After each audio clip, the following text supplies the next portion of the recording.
Well, thank you for joining us at noon. Happy hump day to you. And it has been a rainy one. Storms overnight, Nathan, raining this morning, but it appears that the rain is finally moving on out.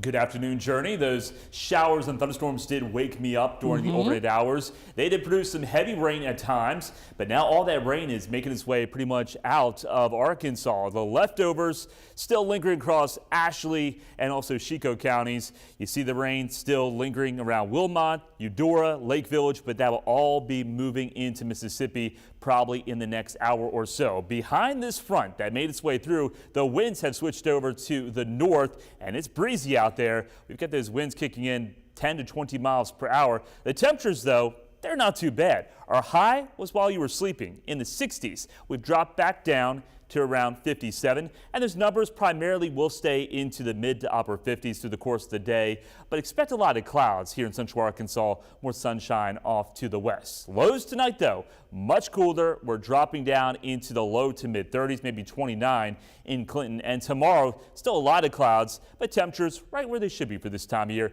into the mid to upper 50s. A dry trend, that's what we have in store going to the weekend. More on that forecast coming up. A North Little Rock police officer is on paid leave after being involved in a shooting on Tuesday. Authorities responded to a robbery call at the Casey's gas station just before noon yesterday.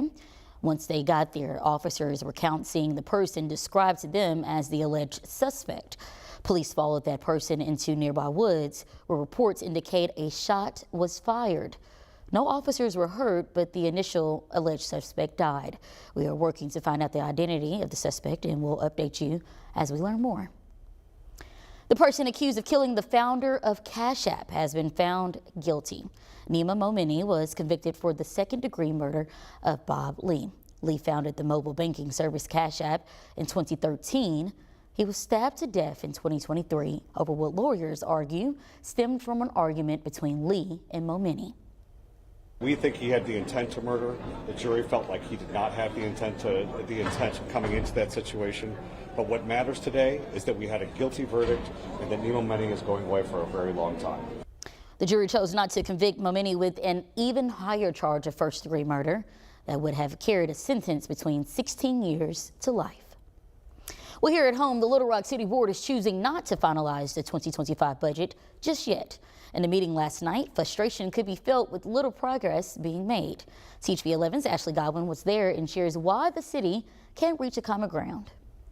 So it fails to go second. Members of the board, are the reason why. Any questions? This was the last regularly scheduled meeting of the year. The mayor hoping to get the 2025 budget approved before the holidays. To adopt the 2025 budget for the city of Little Rock, Arkansas. But half of the directors voted down reading it more than once.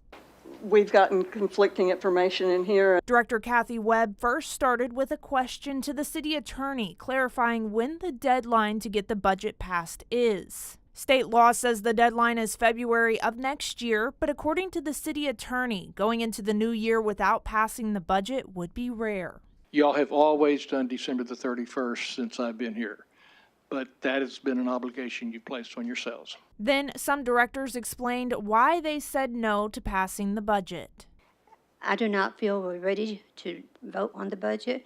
We have not had an open discussion in front of the public about this. We don't have a fire contract, and I'm very uncomfortable passing something where we don't have it. According to the mayor, the police and fire contracts for 2025 are still being negotiated, but he says that's typical and the budget still got approved in previous years. The city has had this on the agenda for several weeks. It appears that we're invoking something that has been done ever before because we never have a contract signed prior to a budget. The city will have a special called meeting tomorrow afternoon, but they don't expect to vote on the budget until possibly January. In Little Rock, Ashley Godwin, THV 11 News. Today, a new portrait is being added to the Arkansas State Capitol. A ceremony got started just under 2 hours ago on the first floor of the rotunda. Right now, we're working to learn more on what the painting is and who it represents. Our team is there putting it all together for you, and we'll have new information tonight. However, what we do know, Secretary of State John Thurston issued a statement about today's unveiling. He claims to be excited by the work as it showcases what he says is, quote, an Arkansas legend in a place of honor in our state's capital, end quote. A popular hangout spot tucked under the 630 bridge is unveiling new upgrades. Canis Park goers will experience expanded basketball courts, new paintings, landscaping, and lighting. It all sits right underneath 630 South Rodney Parham exit. The city is unveiling all that plus more as we speak, and we'll have new video ready for you during our evening coverage. And from recreational upgrades to progress for education, Mills High School is taking the next step to finalizing their own renovations. Today, staff and leaders will sign a beam that will structure the new indoor arena. Our team will be there as well. Tune in to THV 11 at 5 and 6 for a closer look.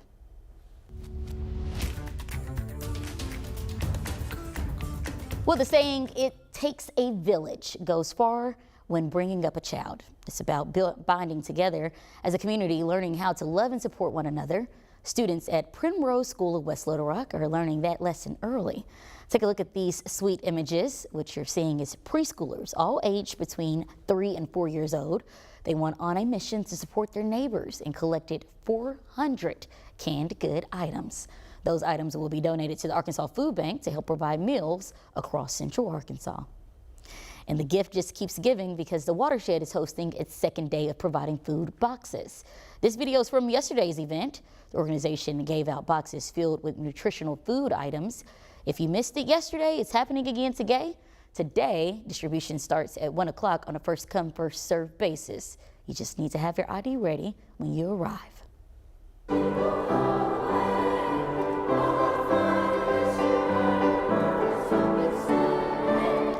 Well, as we mentioned Monday, the sounds of Christmas filled Park Plaza, and what you just heard was the joy spreading through the state capitol. Students traveled from Dardanelle to perform. They were just one of 18 different choirs chosen across the state.